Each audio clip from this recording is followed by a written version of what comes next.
دي تظاهرة وفيه شد وجذب. وشفنا قد ايه المعاملة بتاعت المتظاهرات السلميات في اوروبا وامريكا ازاي بيتمرمط بكرامتهم الارض، وعمرنا ما شفنا واحدة بتعترض.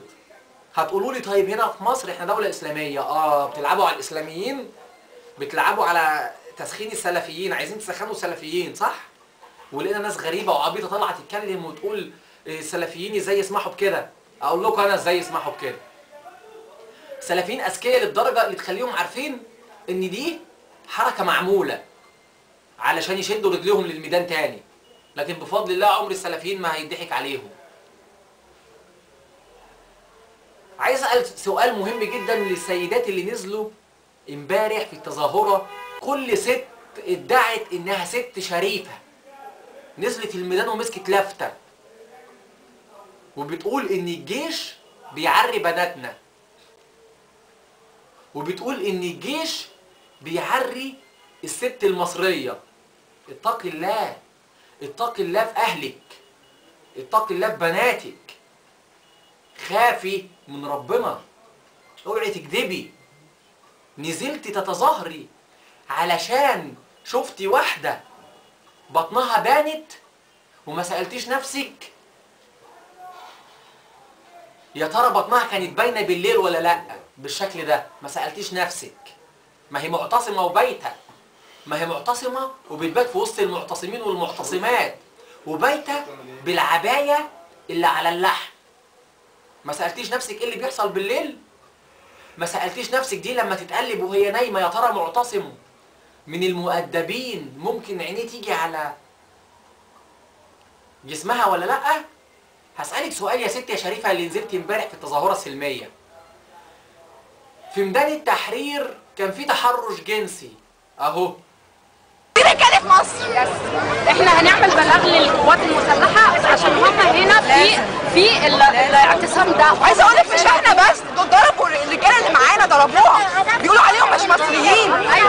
كنا واقفين دلوقتي في المظاهره العاديه بتاعتنا وهم واقفين قدامنا وفضلوا يدخلوا جوه وهم عمالين يشتمونا. ما وصلش ان هي بيهتفوا واحنا بنهتف، لا وصلت تلاقي يا نسوان ويروح يا خضراء، مسكوا كل واحد مسك واحده وخدها على جنب لغايه ما انا وهي الثلاثه دول احنا كل واحده مننا حاولت تجمع الثانيه، كلنا اتحرشنا. دي اتمسكت من وراها، انا كان في ايد جوه البلوزه بتاعتي. بنات مصريات كانوا بيتحرشوا بيهم جنسيا في ميدان التحرير. في ميدان التحرير الصحفيه الامريكيه بصوا بتقول ايه؟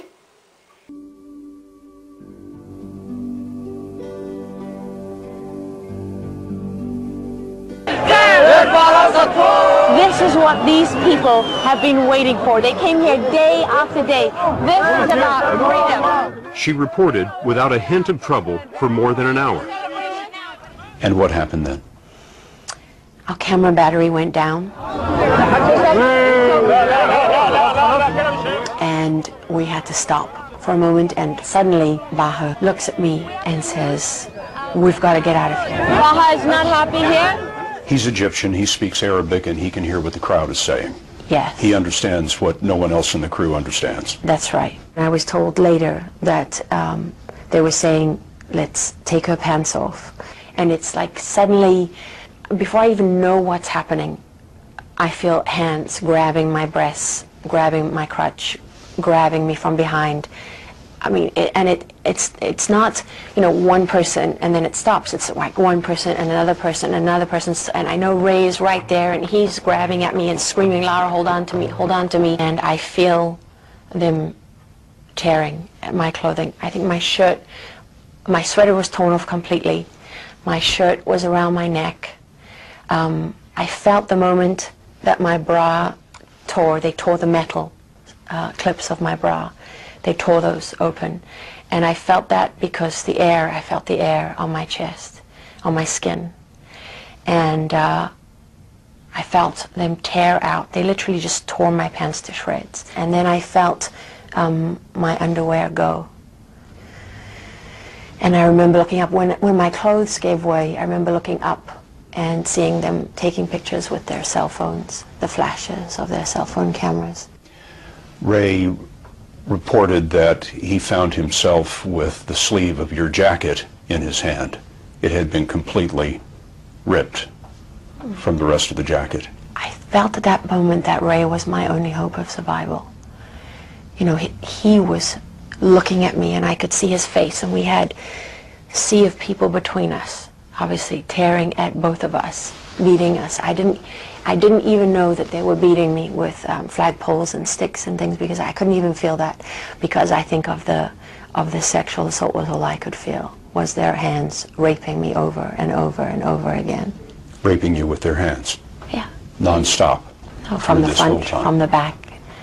And I didn't know if I could hold on to Ray. I'm holding on to him. I didn't want to let go of him. I thought I was gonna die. الصحفية الأمريكية بتوصف إزاي صوابع المتظاهرين كانت بتعبث بكل حتة في جسدها وفي جسمها. شفتوا المراسلة الفرنسية بيحصل فيها إيه؟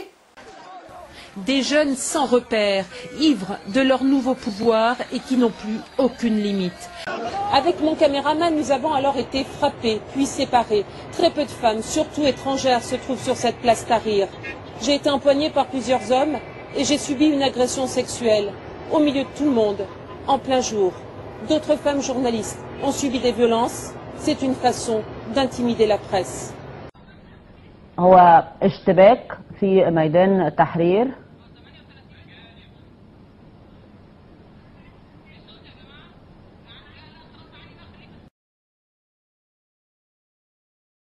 ده اللي حصل في المراسلة الفرنسية في ميدان التحرير. طيب يا ست يا شريفة يا مصرية يا اللي نزلت تتظاهري امبارح علشان البنت بتاعت 6 ابريل اتعرت وهي لابسة العباية على اللحم، ما شفتيش يا مصرية يا محترمة عليا المهدي لما قلعت ملط؟ اوريها لك، يمكن ما شفتوهاش، خدي شوفي. ايه رأيك في صورة عليا المهدي يا ست يا مصرية يا محترمة يا شريفة يا اللي نزلتي تتظاهري وجوزك المحترم سابك تتظاهري؟ كل ده حصل يا ست يا مصرية قدام عينيكي في الفضائيات وعلى النت، وما نزلتيش تتظاهري وتقولي انا خايفة على بناتي من الرذيلة اللي بقت تنتشر بسبب البنات اللي خدوا حرياتهم. اتقوا الله، حرام عليكم، خربتوا البلد بجهلكم. خلي بالكم الجهل مش شتيمة، يعني لما اقول لك انت جاهلة فانت جاهلة بالشيء. روحي اعرفي ايه اللي بيحيط بيكي وايه اللي بيتخطط لك وبيتخطط لبلدك، بدل ما تنزلي تشتمي المشير يا جاهلة في مظاهرة بتدعي ان هي سلمية. عليا المهدي قلعت ملط وما شفتش اهلك بتعترض، ما شفتش حد منك انت او جوزك اللي عنده نخوة وسايبك تنزلي تتظاهري او ولادك، ما شفتش حد فيكم قال هنعمل مسيرة نعترض على عليا المهدي والنماذج اللي طلعت بعد الثورة زي عليا المهدي اللي عايزين الفحش ينتشر في بناتنا. يا ست يا مصرية يا شريفة اللي نزلت امبارح تتظاهري عشان خاطر الجيش بتتهميه بانه عرة واحدة، ما شفتكيش بتتظاهري وبتتهمي عليا المهدي وامثالها بانهم عايزين ينشروا الفحش في وسط بناتك. دي عليا المهدي يا ست يا مصرية يا شريفة يلي كنت بتتظاهري امبارح بتقول على النت على الصفحة بتاعتها انها بتطالب المصريين يمارسوا الجنس قدام شرطة الاداب. بصراحة يا ست يا مصرية اللي تظاهرت امبارح عشان المشهد ده شكلك اندر وير، بس مش اندر وير اللي كانت لابساه البنت اللي بانت وهي بتتعرى، لا، الاندر وير التاني. شكلك يا ست يا مصرية يا شريفة الجزء التاني، شكلك في نظري بقى عبارة عن الجزء التاني من الاندر وير اللي كانت لابساه البت بتاعت 6 ابريل اللي العباية بتاعتها اتفتحت وبان الجزء الاولاني من الاندر وير بتاعها. يا ست يا مصرية يا اللي نزلت تتظاهري امبارح عشان خاطر واحدة زي دي اتعرت، شكلك بقى وحش قوي، شكلك بقى بعيد كل البعد عن الشرف لما تسيبي بنت زي عليا المهدي بعد ما تقلع تقول انا عايزة كل المصريين يمارسوا الجنس قدام شرطة الاداب. ما شفتش اعتراض ست شريفة مصرية نزلت امبارح بتعترض على اللي بيحصل من المجلس العسكري وعلى اللي بيحصل من الجنود بتوعنا في انهم يدافعوا عن نفسهم ويدافعوا عن المباني الحكوميه والمنشآت. ما شفتش اعتراض منك يا ست يا شريفه يا مصريه يا اللي نزلت امبارح على اللي حصل دوت تعترضي على اللي عليا المهدي عملته؟ عملت ايه يا ست يا مصريه يا اللي بتدعي الشرف؟ يا اللي نزلت امبارح في تظاهره سلميه. عملت ايه؟ عملت ايه؟ عملت ايه يا ست يا مصريه؟ لما عليا المهدي قالت لك انزلي مارسي الجنس قدام شرطه الاداب. ما اتصلتيش بتليفون تقولي انك حتى بتشجبي بشده فعل البت دي. عملت ايه يا ست يا مصريه في قله الادب دي كلها؟ من بعد الثوره لغايه دلوقتي يا ست يا مصريه بنشوف سفاله وقله ادب وطولة لسان من بنات سياسيين مصريات بيدعوا المعرفه، بيقلوا ادبهم على الجيش وعلى القوات المسلحه وعلى الرجاله في مصر، بل بالعكس ساعات بيتطاولوا على رجالتكم. ما شفناكوش يا ستات يا مصريه بتعترضوا. بصوا اسماء محفوظ بتقول ايه؟ طيب احنا تحولنا من داخليه العدلي بالزفت بتاع اسمه ايه ده تطنطاوي، بالزفت بتاع اسمه ايه ده تطنطاوي، بالزفت بتاع اسمه ايه ده تطنطاوي. بصوا البت دي بتقول ايه؟ العسكري الخوت بيصور اهو. صور يا خوت، صور يا خوت، صور صور يا خوت، صور يا خوت، صور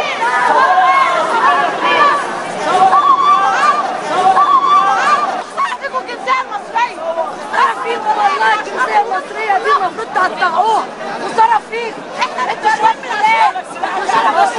القوات المسلحه المصريه، الجيش المصري هو السبب في اللي احنا دلوقتي. جايه وعارفه، جايه وعارفه انها جايه وعارفه انها المشير خول ومعرس ويهود وبيلكم فوقه. هو سالع علالك معرس والرجاله بتوعته المعرسين لسه واقفين هنا هم معرسين الخولات. المشير خول ومعرس ويهود وبيلكم فوقه. هو سالع علالك معرس والرجاله بتوعته المعرسين لسه واقفين هنا هم معرسين الخولات. كد الشعب المصري يهود ولا الكلب. عايزين ابوهم كلهم عشان دي اشكال وسط. عايزين ابوهم كلهم عشان دي اشكال وسط. عايزين ابوهم كلهم عشان دي اشكال وسط. بصوا دي كمان بتقول ايه؟ عايزه اقول ان الجيش والشرطه ايد وسخه. عايزه اقول ان الجيش والشرطه ايد وسخه. ويا طنطاوي احنا مش هنسيبك وطز فيك يا طنطاوي انت والمجلس العسكري يا واطي يا طنطاوي يا واطي انت واطي وكلب. ايه رايكم؟ ما شفتكيش يا ست يا مصريه اعترضتي على الالفاظ دي وقلتي هعمل مسيره عشان خاطر اطالب من اهالي البنات دي انهم يعيدوا تربيتهم، وفي الاخر عايز اصدمك بقى يا ست يا مصريه. عايز اصدمك صدمه كبيره قوي يا ست يا مصريه. بتطلبي من السلفيين ان هم يتدخلوا في الامور دي؟ يا ست يا مصريه يا شريفه يا اللي نزلت امبارح في المظاهره السلميه بتشتمي الجيش. كل اعمال خالد يوسف عجباكي؟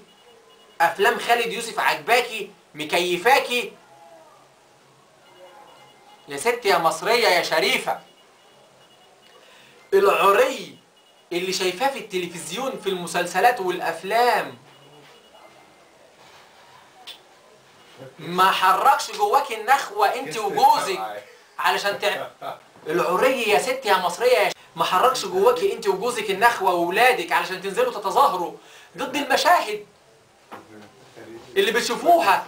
المشاهد اللي بتشوفيها يا ست يا مصريه يا شريفه يا شريفه عفيفه يا طاهره يا طاهره يا اللي نزلت امبارح تتظاهري ضد القوات المسلحه وضد المشير تظاهره سلميه. عايز اسالك سؤال، الاحضان اللي بتشوفيها في الافلام الست لما تلزق في الراجل وهي عريانه قدام عينيكي، يعني بصي المشهد ده. عايزه نور؟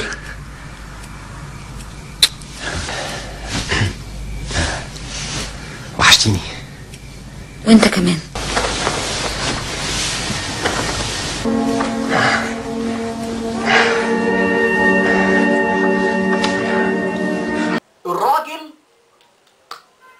الست المصريه وبياخدوا فلوس على اللي بيعملوه. كل دوت ما حركش جواكي النخوه انت وجوزك واولادك علشان تنزلوا تتظاهروا تظاهره سلميه ضد الفن البذيء، ضد الفن الرديء. مفيش واحده من اللي نزلت امبارح دول شافوا فيلم، اتفرجت على فيلم سهر الليالي؟ كلكم بتتفرجوا على المشاهد دي يا اللي نزلتوا امبارح. اصل مش معقوله تكونوا اتفرجتوا على البت دي والرجوله والنخوه ضربت في قلوبكم انتوا ورجالتكم وما كنتوش بتتفرجوا على المشاهد بتاعت الافلام دي. لا بالعكس، انتوا اكيد بتتفرجوا. عمركم ما فكرتوا تعملوا تظاهره سلميه تشجبوا فيها الفن البذيء. حسبي الله ونعم الوكيل فيكم انتوا وامثالكم. انتوا عار على الست المصريه يا اللي نزلتوا تتظاهروا امبارح ضد الجيش علشان مشهد انتوا اغبى من انكم تفهموا حيثياته. انتوا عار على الست المصريه. الست المصريه اشرف منكم. الست المصريه قاعده تربي في البيت. الست المصريه قاعده تعالج في المستشفيات.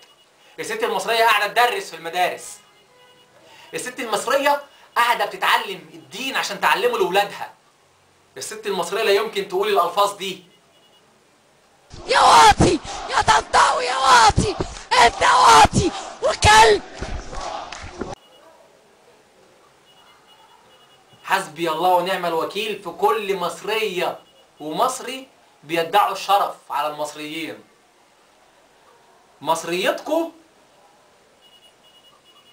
عايزه تخرج براكم وتتبرأ منكم، تقول لكم غوروا في داهيه، جاتكم البلا مليتوا البلد. يا رب بحق اسمك الاعظم، يا رب بحق اسمك الاعظم، يا رب يا رب بحق اسمك الاعظم، يا رب. اي مصري ومصريه يعملوا على تضليل المصريين يا رب بحق اسمك الاعظم، يا رب ارنا فيه عجائب قدرتك. سامعين ابراهيم بيقول لكم ايه؟ عايزين